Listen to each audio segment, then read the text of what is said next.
Greetings. We, the student of Ryan International School Ghaziabad, are now going to explore a country in the Eastern Mediterranean, a home to 9.7 million people, a cradle of faith, and a global innovation powerhouse.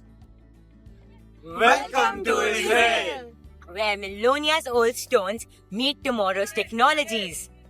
The languages of the beautiful nation of Israel are Hebrew and Arabic. Shalom, while the ancient city of Jerusalem being the capital. The society of Israel enriched by Jews, Arab, and Christian people communities. Let's overlay a symbol map, highlighting its geographic location.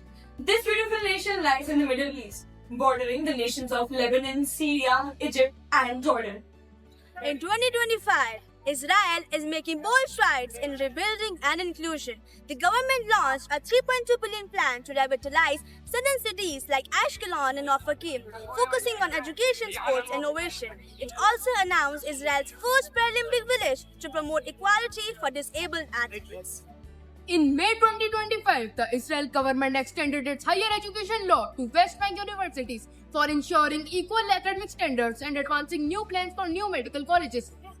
Israel has launched new strikes against Hamas in Gaza, with at least 68 people killed by the Israeli gunfire and airstrikes on August 5. Israel's defense minister has announced that the military will intensify operations in Gaza and seize the large areas of the territory. The Israeli government also extended its medical information law in March 2025 to ensure secure data sharing across agencies like the IDF and Welfare Ministry to strengthen the healthcare delivery.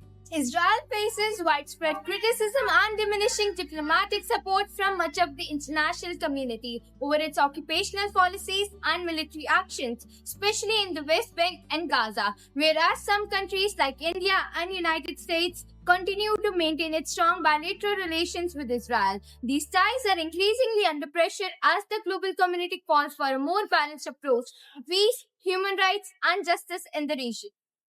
What happens when a nation under fire continues to build, innovate, and lead?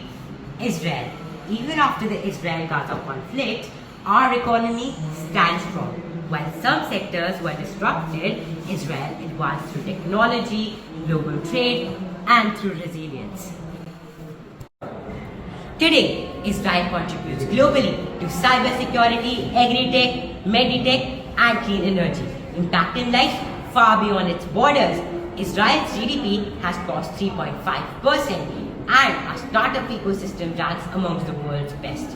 We don't just recover, we reinvent it.